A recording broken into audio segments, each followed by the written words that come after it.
Good afternoon and welcome to today's UnCommon Core with Dean John Boyer.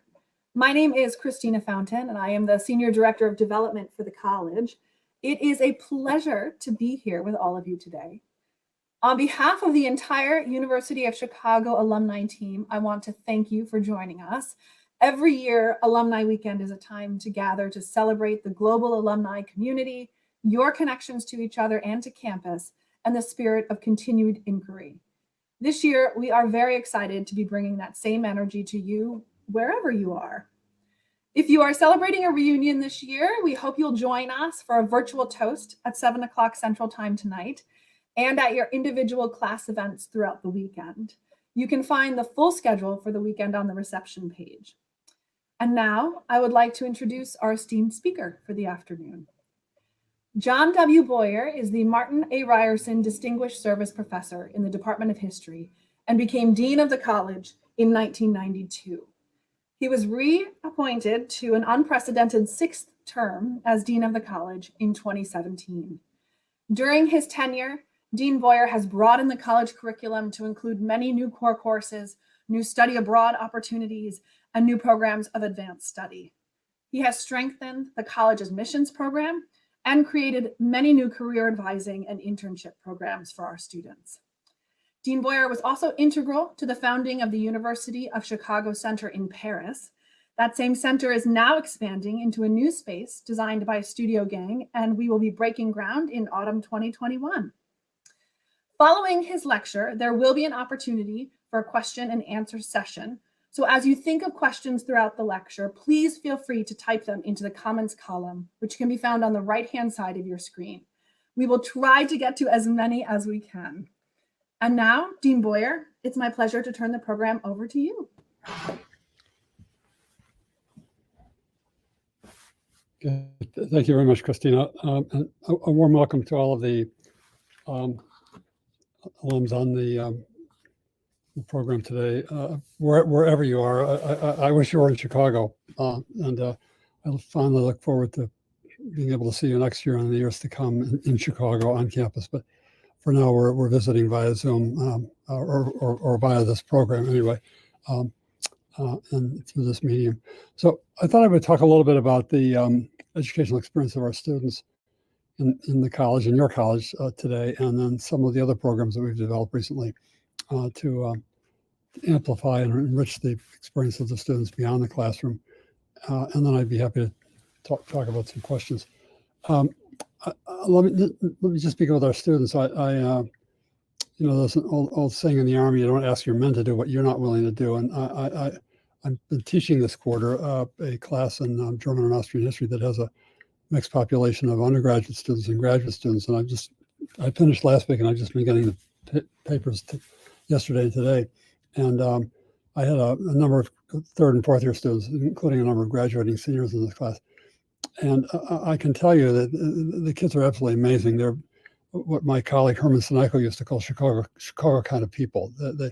They're highly intellectual, very dedicated to ideas, very flexible and thoughtful, very open to different kinds of opinions, and they're able to listen well to opinions that they may not find agreeable, but they're going to want to get to the heart of the evidence. They understand the difference between an opinion and evidence, which I think is a classic Chicago approach.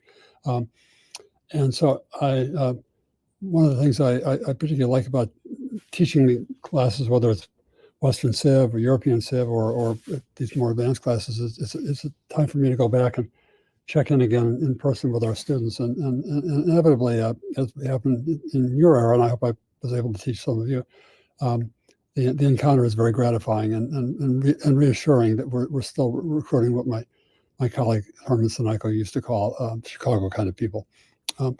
So the education that the kids, our students receive today, is best understood as a curriculum of 3/3. Some years ago, we revised the core curriculum. It was somewhat controversial, but then again, whenever you touch the core, it's like touching the third rail.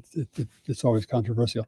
But the core is still a major part of our students' intellectual endeavor, and it's really it's the first thing that they encounter. So it's kind of the entryway or the pathway into the whole system of learning and program of learning that they encounter in the college.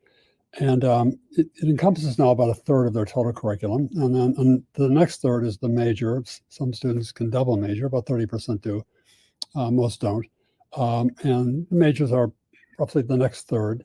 And then there's this final third, which consists of what we call free electives or electives, in which students can basically sample in either a systematic way or a semi-systematic way or an even unsystematic way, advanced courses across the university based upon their intellectual interests that have been nurtured in their encounter, hopefully, with the core in the first couple of years. And this system of thirds is kind of divided into two halves. So there are 3/3 and 2/2. And the first 2 years of the college are primarily the core, and then maybe beginning a little bit with the major and beginning a few of the free electives. And then the second 2 years are the core is done for the most part, and then the students are doing their major and then doing more advanced work in the electives. And many of the electives then lead to senior research projects or independent research projects. And many of our students now are engaged in advanced research with our faculty. And I'll come back to that, why that's so important and why it's happening, even perhaps more than when you were in the college. And so my point is that there's a logic to this curriculum. And one of the things I always tell students and their parents when they're thinking about which college to accept, springtime often brings, unless you've applied ED, in which case you've kind of made your decision right up front. But if you apply early action or just regular, and then you have different choices and different about which college to attend. One of the things you might want to ask the people running the college you're considering attending is, what's the logic of your program? Is there a philosophy behind your program? What are you trying to accomplish? Where will the students be at the end of the first year and the second year and third year and fourth year? Is there a system? And if the people you're speaking to kind of look at you vacuously and like, no, what are you talking about? I mean, you go to college. College is college.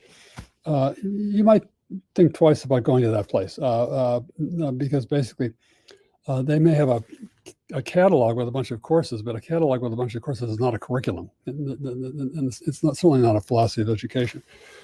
And one of the things that I think is very important about Chicago's approach to undergraduate learning, and it's been so since the 1930s, is that we do have a very palpable sense of where people ought to be at the end of this first year and second year and third year and fourth year. There's a progression through the curriculum or a self-progression, because ultimately most learning is self-learning, assisted by all of us and by the fellow students. And this structure of our curriculum is particularly guided and informed by the spirit of the core, which kicks it off. It's the spirit of general education, and general education is different from liberal education.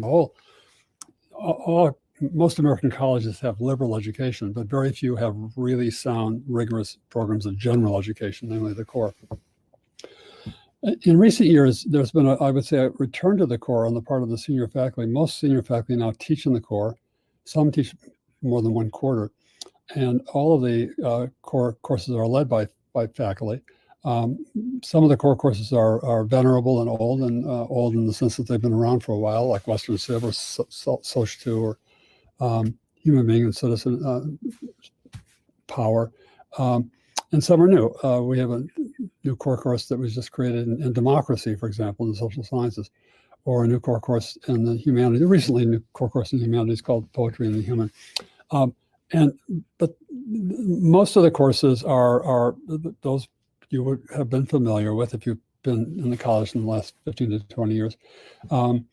I can't promise that they're using the same books because the books change, and they should change as individual faculty come in and out as knowledge patterns and scholarship changes.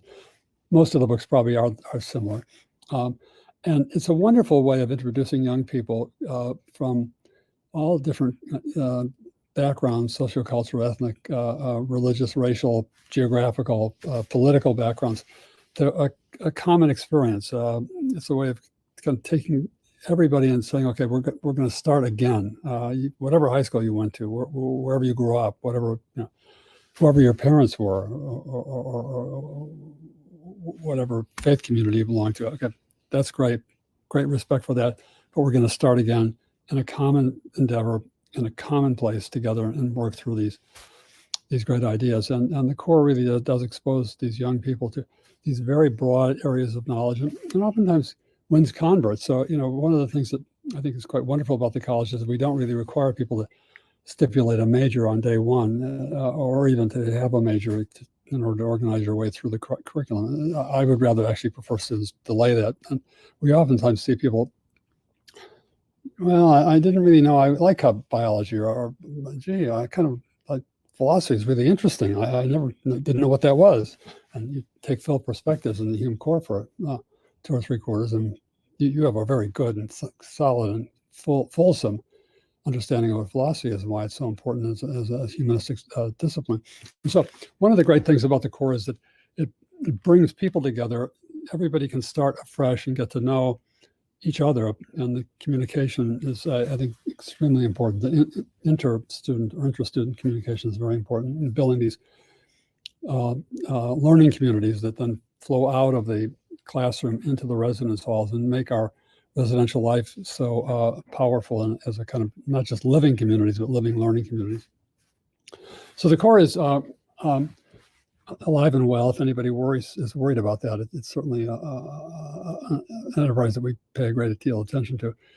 But then students move on, and they should move on, because the course should not be 4 years. That's not the purpose of a core curriculum. The core curriculum should be the beginning of a long and rich and increasingly challenging journey. And then in recent years, the faculty have been thinking about the majors a lot.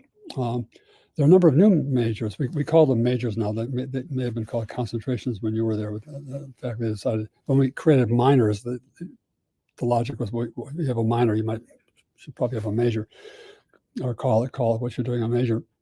And so we have our venerable and long standing majors like history, my own department, a wonderful major and a wonderful department, economics and psychology and sociology and English and biology and all of those, chemistry and all of those wonderful disciplines.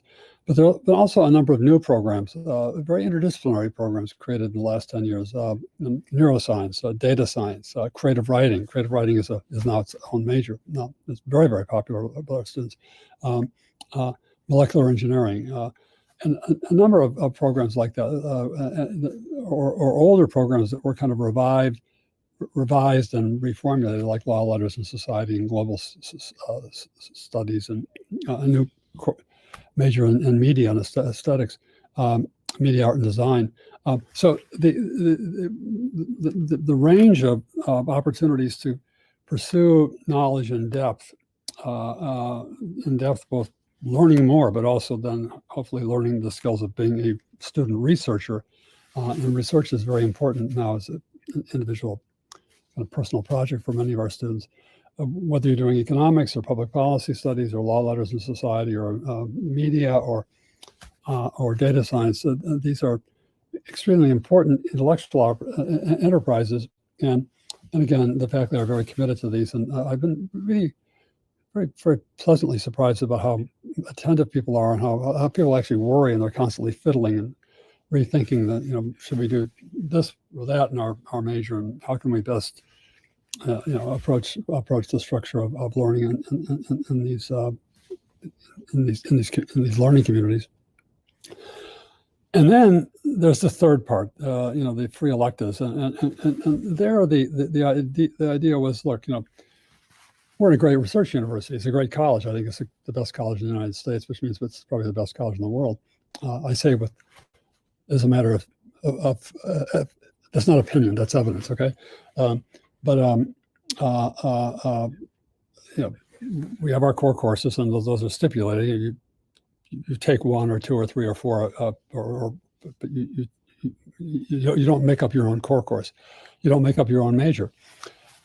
But the university is filled with hundreds, maybe thousands of really fascinating courses taught by scholars, reputable scholars, distinguished scholars, that you might be interested in taking. And I had a number of students taking my advanced course in German and Austrian history this quarter.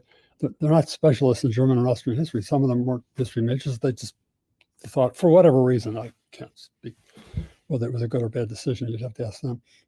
They just decided they wanted to study German history with me for a quarter, and it was delightful. And our students, by the time they get to be juniors and seniors, are well trained. It's very easy for one of our college students to go into a graduate course, and the course I was teaching actually was a graduate level course. The students performed superbly. And so the electives are now being kind of shaped by a lot of the students taking minors. Many of the departments have created minor degrees, and also clusters of courses, putting together 3 or 4 courses on the Renaissance, or 3 or 4 courses on the environment. And I think they're getting creative in kind of how, and the students too, and it's a kind of collaborative process. So you may do your core and then decide you want to major in economics, but you always had this real interest in the environment, or in the Renaissance, or in Habsburg history. And so, there's courses you can take, because this is the one time in your life you're going to be able to do that before the great day, graduation, comes and goes, and then the rest of your life is before you. And so the curriculum is really a wonderful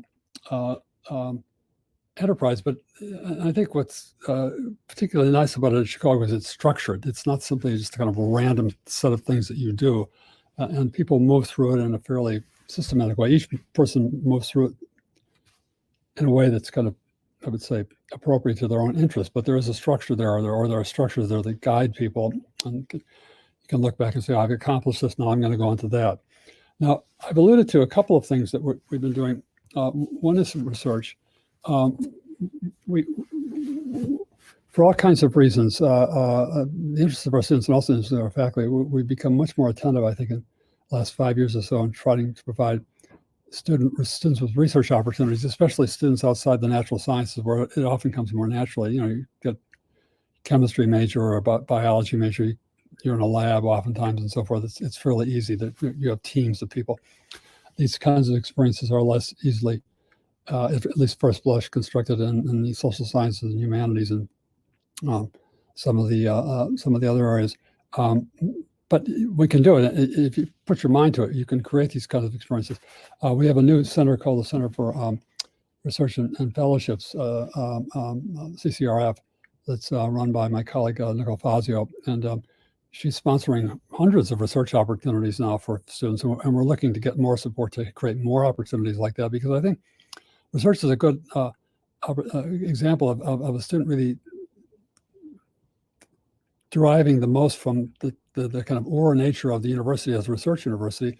The student then gets to know the faculty member they're doing research with, got a very good letter of recommendation, because the faculty member really gets to know you in a way they might not know you in a large lecture class or even in a core class. And you end up with a sense of self-confidence, a real sense of not studying other people's research, but actually knowing how hard it is to do your own research, the risks you have to take, the possibility of failure, and pick yourself up and do it again to hopefully something goes right for you, or a combination of genius, hard work, and luck. It's like many things in life. And so we're doing a lot with that, and I think this dedication to student research opportunities is really something that's been very important for the educational enterprise. I'll say one other thing. Something that's been happening in the last 5 to 10 years that I think is also very encouraging. More of our professional school faculty are teaching college courses, or teaching courses that are designed for college students. This is, I think, been a very good thing. The public policy major is now sponsored by the Harris School, very distinguished professional school. The Divinity School has a religious studies major. School of Social Service Administration, recently renamed in honor of the Crown family, is a minor, and they're looking to have a major. The Booth School is collaborating with the Department of Economics and a track. It's a way of moving through the econ major to take more courses or some more courses taught by the Booth faculty. A very distinguished research faculty, by the way, and so on and so on. And if you think about it, what this means is the college is now becoming a college for the whole university. It's still primarily the arts and sciences, but we're now kind of reaching out to the professional schools, and the professional schools are kind of reaching out to us. And this is something that I think is my former colleague and friend, Edward Levy, who was one of our, I think, most important presidents. Levy had this very strong sense that he was former dean of the law school and then provost, but he was really a kind of professional school guy, even though he had gone to our college. And one of the things he wanted most was to kind of close that gap between the schools and the divisions, and the schools and the divisions in the college, to create what he used to call one university. This was kind of a theme he had gotten from William Rainey Harper. The University of Chicago was one university. It's not a series of fragments, each top on its own bottom. It's not a series of independent buildings held together by the central heating system, as Hutchins used to say.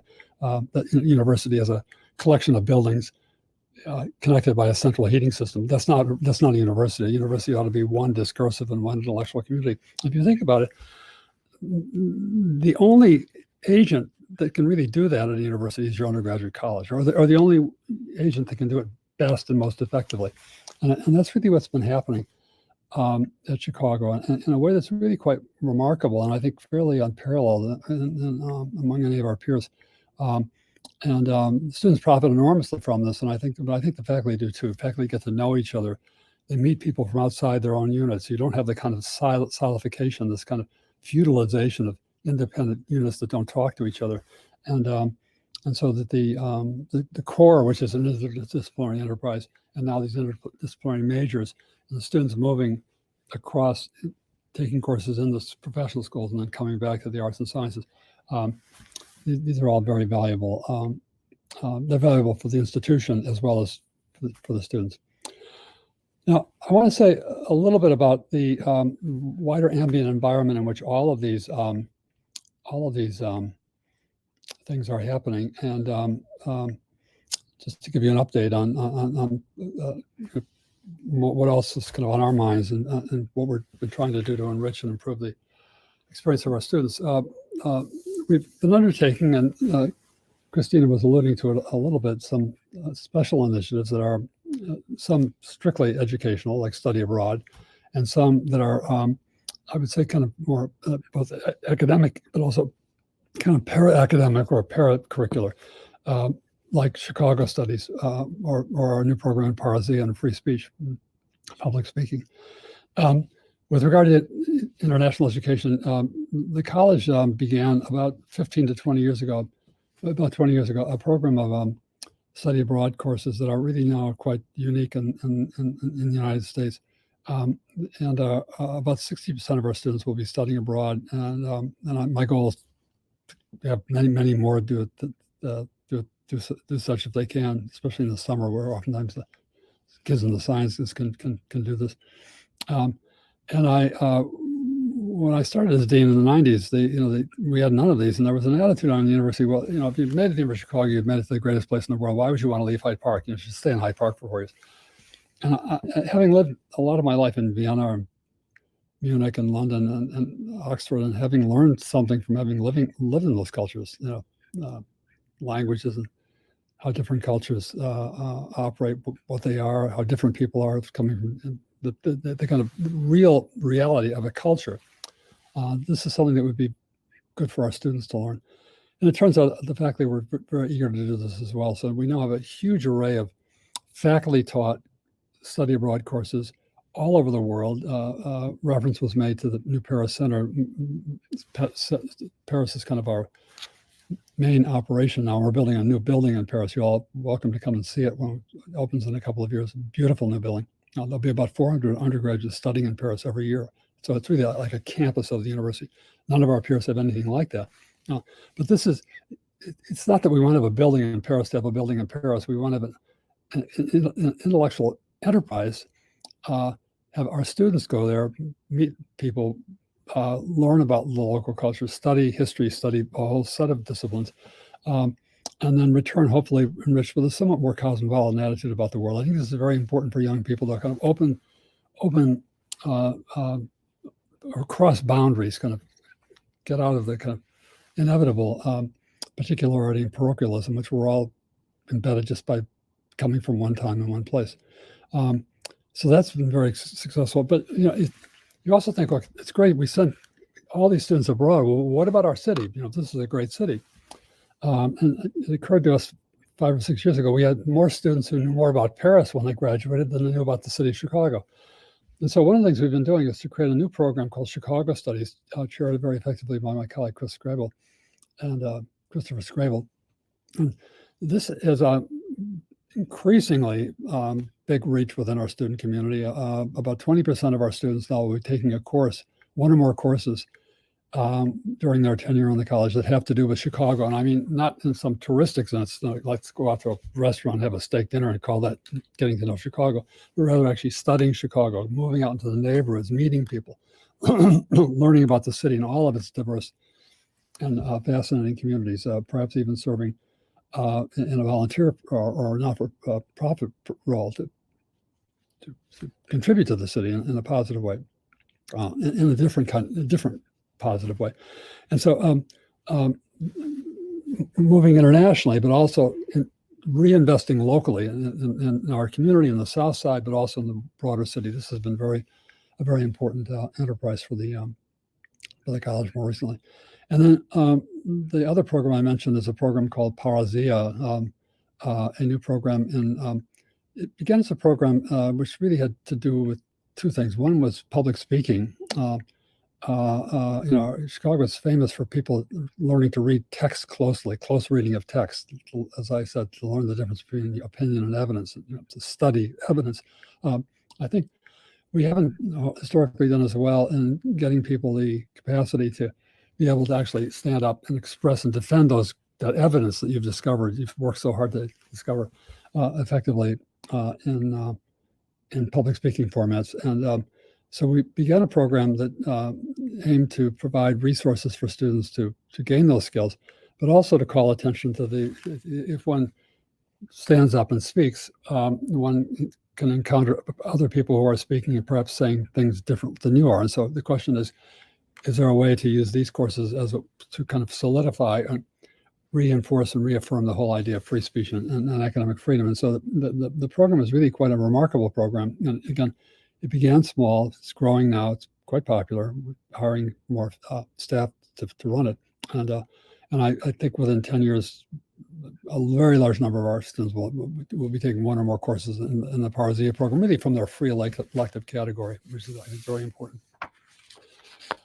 Now, so that we have the curriculum, and it's a challenging curriculum, and it's structured curriculum. It's an orderly curriculum. There's a logic to it, and the faculty have been working hard to sustain the venerable, but also to enrich the curriculum by the new, by innovation, by new approaches based upon new research and new ideas. And we've been trying to then to involve the students in the work of the university through other modalities, getting out in the city, studying abroad, really a kind of a 24/7 view of the. You have to sleep sometime, but you're young, you don't have to sleep that much.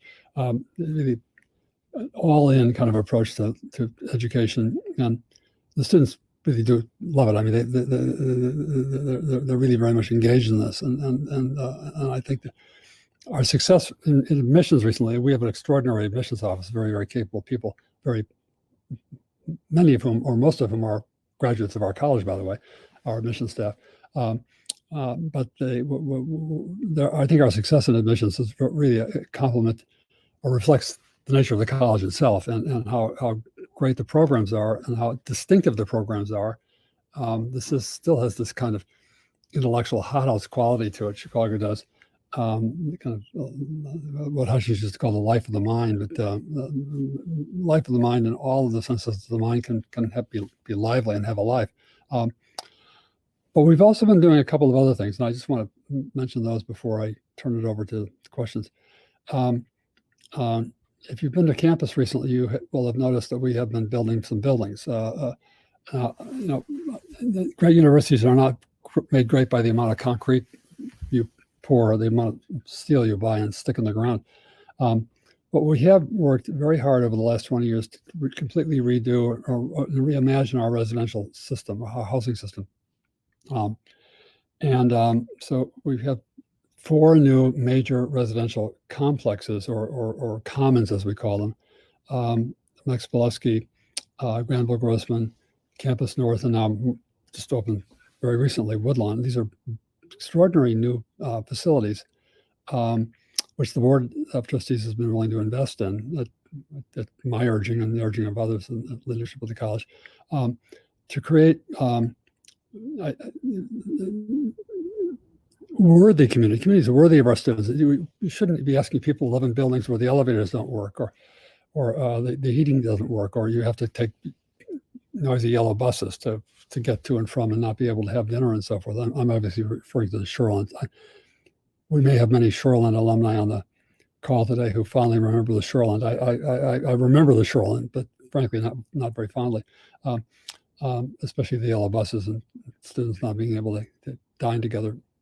In any event, that world is gone, and we now have an extraordinary system, and we also have much stronger faculty leadership in the residence halls, and we're aiming to create what I'm calling living learning communities. We see the residence halls not as just as a place to get away from the college or go to sleep and forget about your academic work, but they really the boundary between residential life and academic life ought to be a seamless one. It ought to be a very porous one, and that's actually what's happened in the last 5 to 6 years in a really quite extraordinary way.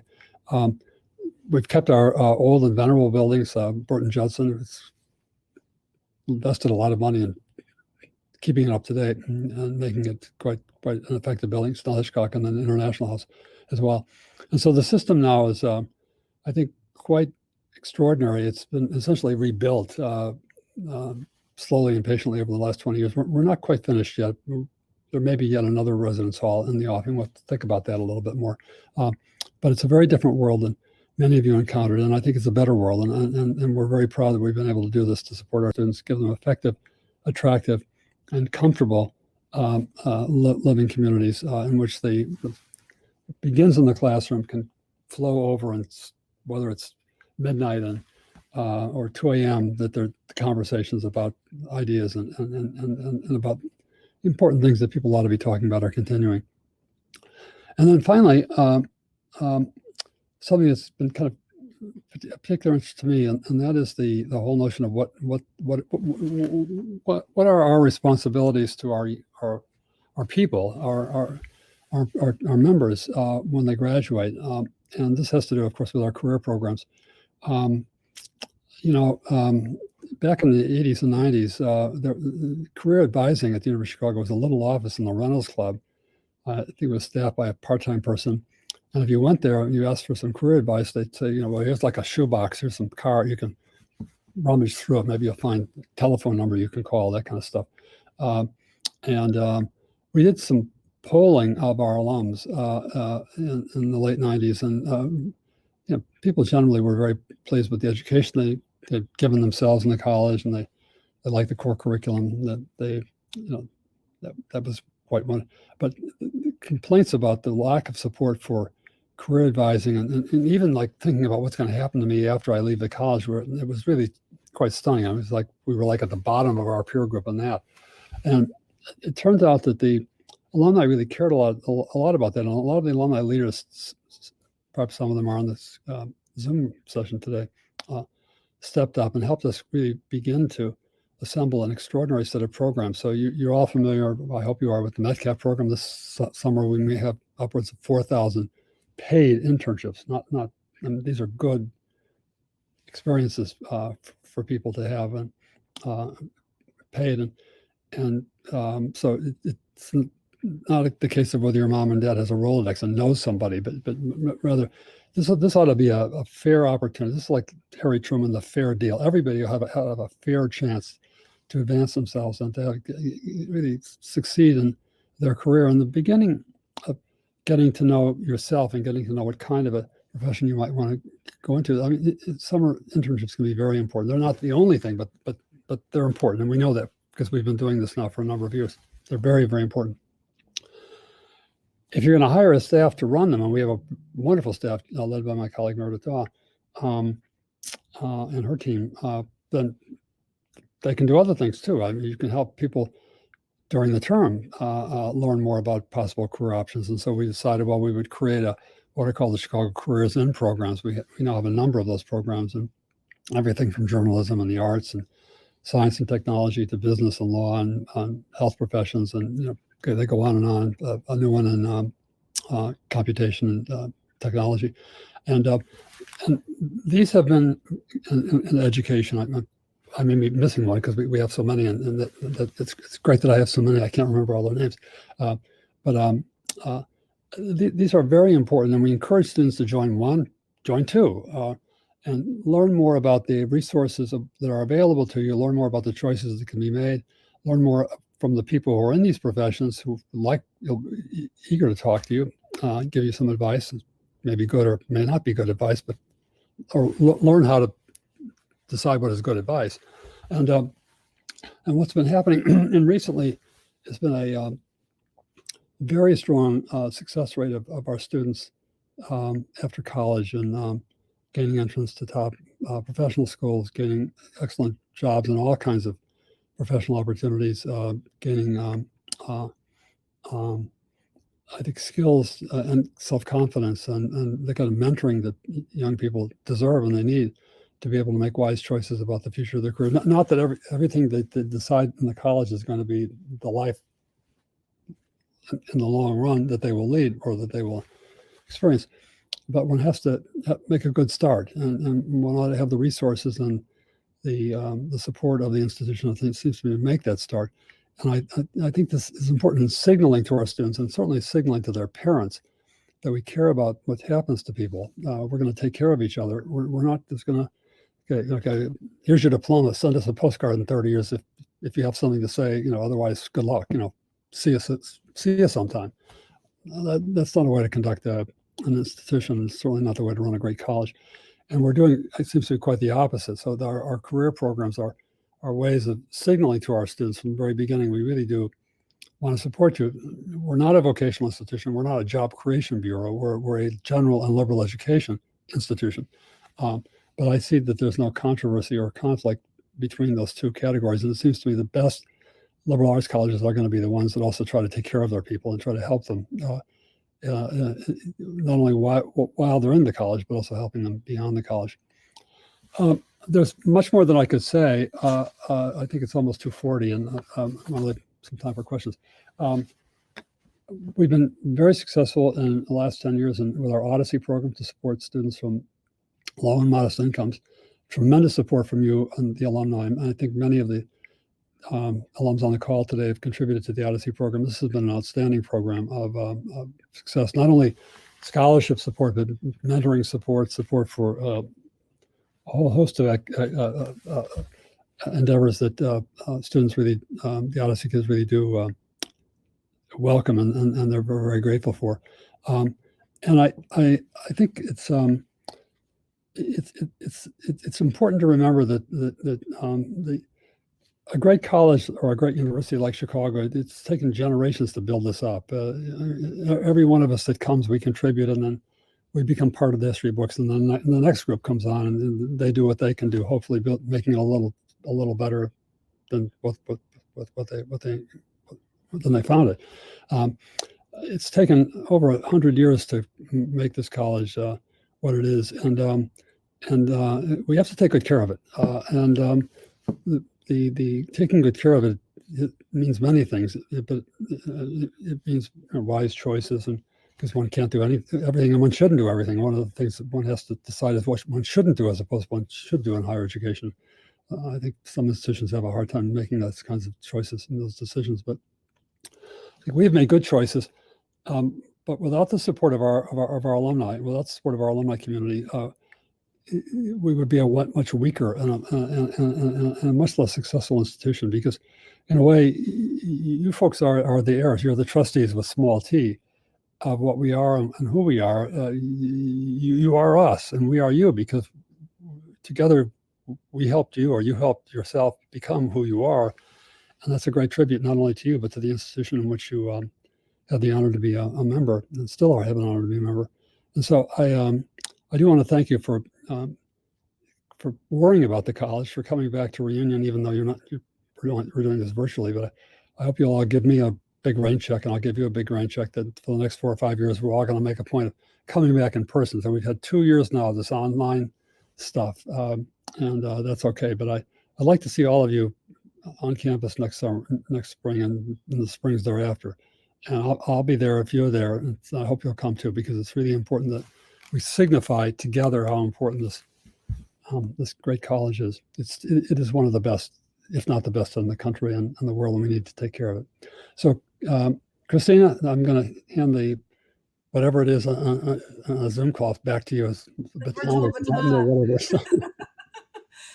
Thank you, Dean Boyer, and I wholeheartedly agree. I can't wait to see everybody back in person next spring and the springs following.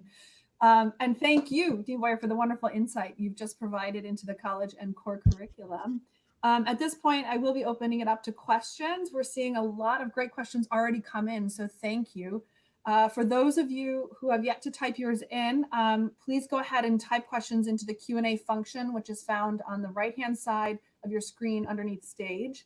I will try to get to as many as we can, so bear with me. And let's get started. The first question is from Patrick White, who is class of 1971. Patrick, congrats on your 50th reunion. Patrick writes, as a 1971 alumnus, I've noticed an increase in the creative arts, creative writing major, filmmaking. How might a creative writing at University of Chicago be different from a like-titled major elsewhere? That's an excellent question. The creative writing came out of our English department, and it was I think I could give an hour lecture, but that's not appropriate right now. It's a major that seeks to help students master the arts of writing creatively, but also to think creatively about past and present masters, men and women who are really great at it. So I would say it has a certain academic edge to it. It's not simply about practicing writing poetry, but reading great poets or reading great novelists and then emulating or anti-emulating, whatever the opposite of emulating is. So it's a program that is, because it was born in our great English department, one of the great departments of English in the country, very academic, very scholarly. It has this kind of scholarly edge to it, and I think it's a very kind of appropriate Chicago thing. Not to say anything negative about other kinds of creative writing programs that are standalone and different, but I think we wanted to have a program that was did not go too far from the kind of academic this economic scholarly mainsprings of the geist of our university. The students who major in it do all kinds of great things, and although it's a young major, so the alums are young, but they're all gainfully employed as far as I can tell, and I'm sure they're going to have wonderful careers. Thank you. Our next question comes from John Bryant. John writes, one thing the core teaches is how to make arguments. Can you speak to the core's continued commitment to prepare young people for the guts it takes to make arguments in our culture today? Yeah, I mean, it's certainly the case that the culture today needs people who can make arguments and also who can listen to other people's arguments as opposed to barking at them or putting plugs in your nose saying, I've made my argument, but I don't want to listen to your argument, go away, or you're wrong. I haven't even listened to your argument. I don't even understand it, but I think you're wrong anyway.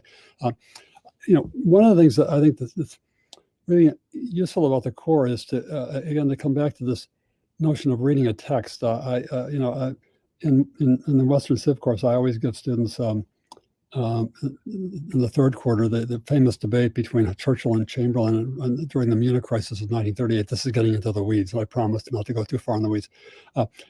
You've all seen the Churchill movies. Churchill's the hero, and Chamberlain is the coward, the weakling, the guy with the cane and the funny hat who didn't have the guts to stand up to Hitler. And if you read those debates, you actually learn that Chamberlain was not a weakling.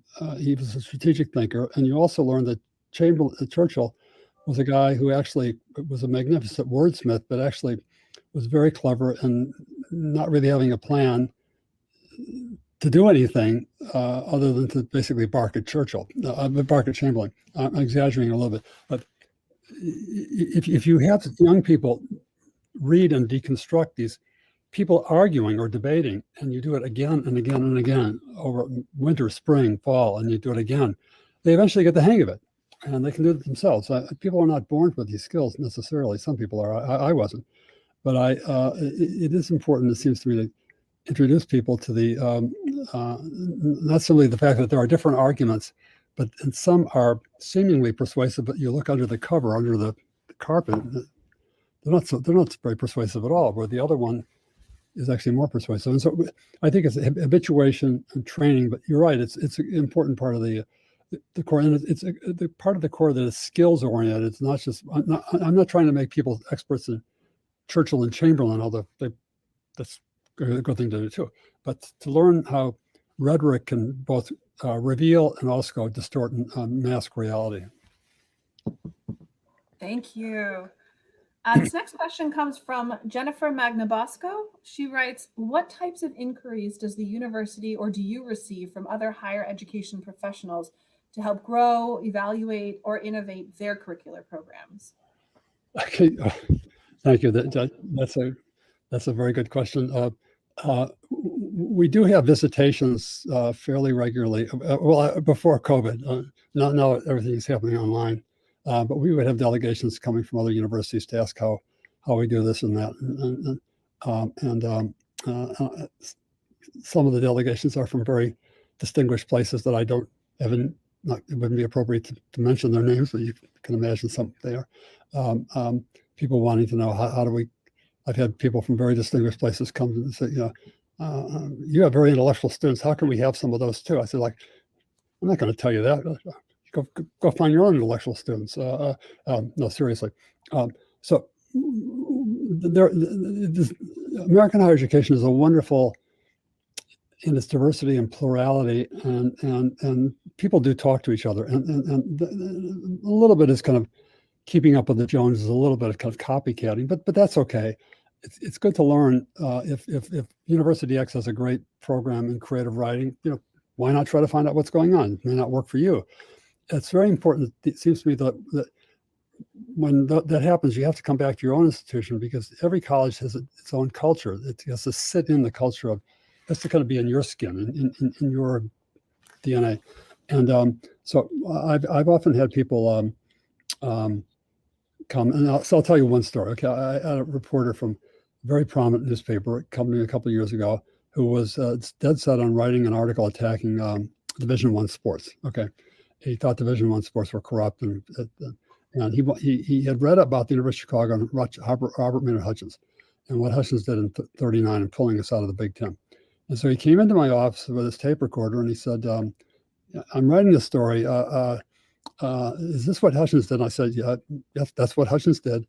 And he said, "What do you think?" I said, "Well, I think Hutchins did for us. It was the right thing." So then this guy says, "Well, wouldn't you say that Hutchins' insight should be applied to all the other universities?" And I said, "Do you really expect me to answer that question?"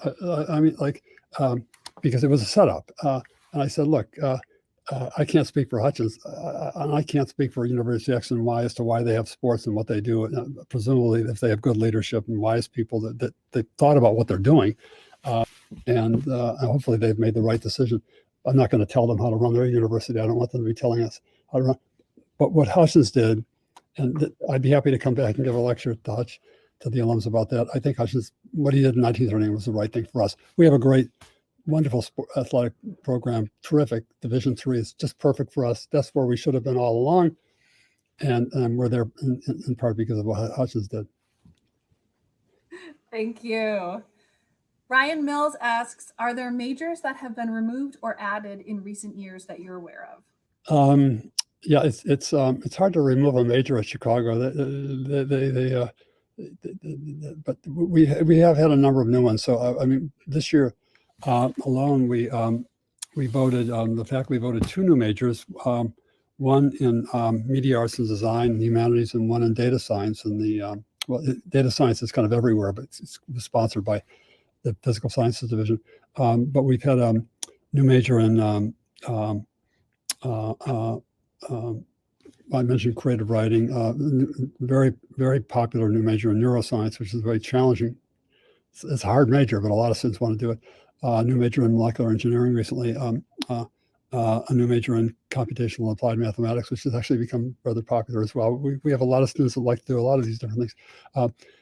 But there's also been a process of renewal, kind of reinvention. So our Law, Letters, and Society major was a wonderful program run for many, many years by my distinguished colleagues, Dennis Hutchinson. New faculty member Jonathan Levy from history took it over, and it's kind of reimagining it in, I think, very effective ways. A lot of so there's a lot of kind of churning around, and that's good. You don't want things to just always be the same. You need to kind of take a look at things, after you've taken a look, you might want to leave them the same. But it's good to kind of have a fresh look, especially because the faculty flow through it. Every decade, about a third of the faculty at the university change. And so over a couple of decades, that means 2/3 of the faculty are not there 20 years ago when the history department's major was, last reviewed. So it's important to get almost like a democratic thing with a small d, to give people the right to actually, for their generation to kind of have a look at.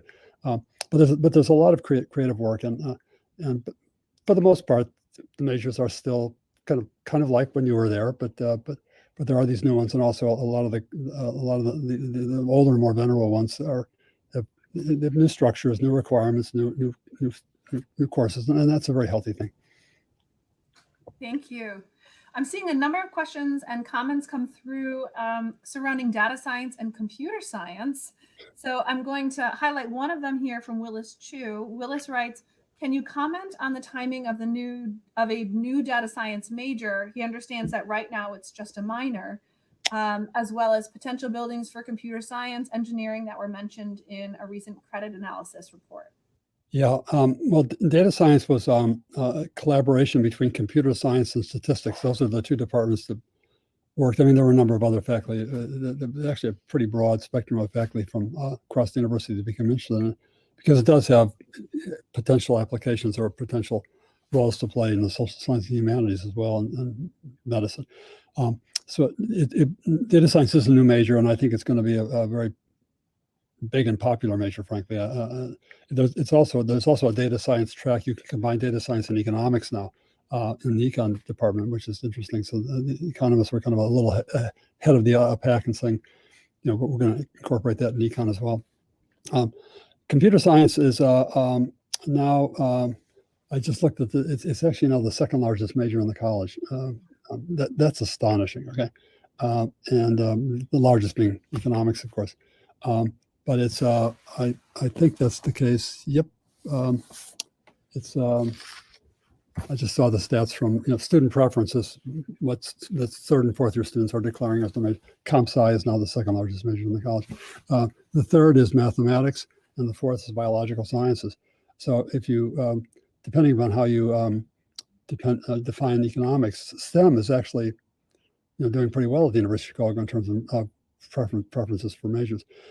New buildings, there's going to be probably another big science building. There will be another big science building built just north of the Ratner Gymnasium athletics complex. That's everything has been slowed down a little bit because of COVID and other things. But all of these programs are up and running. Computer science has new offices in Carrara Library. Turns out that having built Mansueto, that's where the robots are. Magically or wondrously, they always work. They somehow that you can always get your book by the robots. They were able to move a lot of the medical books that were important books. You didn't want to give them away, but they weren't used all the time, to Mansueto, and so that it freed up space to create a really beautiful suite of offices for computer science. And given the size of the department and the major, they needed the space. Wonderful. Thank you. We are almost at time, but I think we have time for one last question. This question comes from Katerina Yushchenko. I hope I pronounced that correctly. And I believe that Katerina's question is coming on the heels of your comment of the core. They have time for the first 2 years to study and grow and learn before they have to declare a major. She's asking if you might comment on the Oxbridge system, where students have to declare their majors upon application, as well as their tutorial and college system. Yeah. Well, again, in the spirit of not criticizing any of our peers, and I consider Oxford and Cambridge I would say they have earned the right to be considered to be our peers. Okay, if I could put it in those terms. Wonderful institutions, a little older than ours, but still wonderful.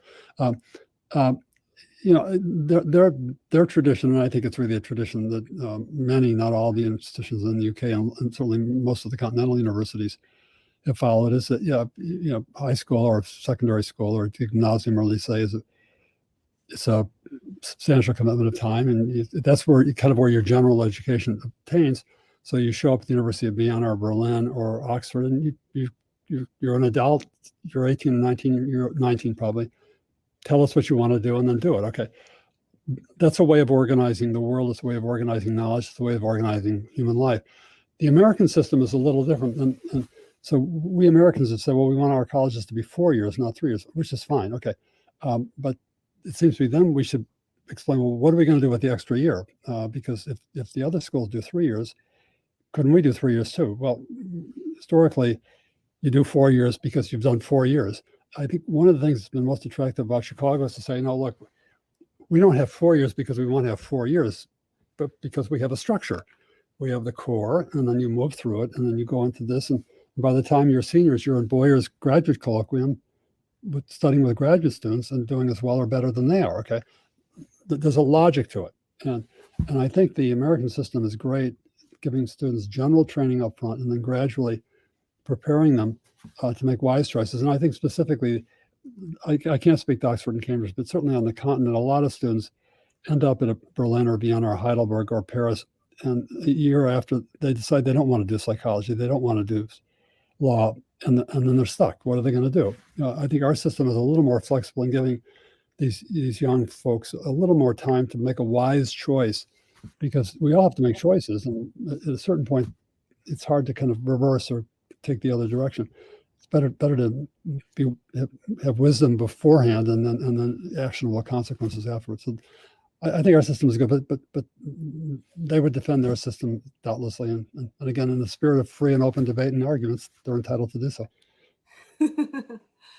Wonderful. Well, Dean Boyer, thank you. There were many more questions that were posed, and my most sincere apologies to all of you for I did not get to all of your questions. I hope that simply incentivizes you to return to campus as we begin to reopen, and certainly come back next year for our alumni weekend in person, where you'll find Dean Boyer on the quad, most likely with his bicycle, and he's ready and waiting for any of these additional questions that you have. Yeah, I'll be at the beer tent. So there you go. So that's a call. Thank you for coming, and I really do hope to see all of you not only next year, but in many Mays and June thereafter. So. Thank you so much. And Dean Boyer, thank you for your time, your expertise, and of course, your incredible leadership of the college. We're grateful to have you here today. All right. Thank you, everyone. Bye-bye.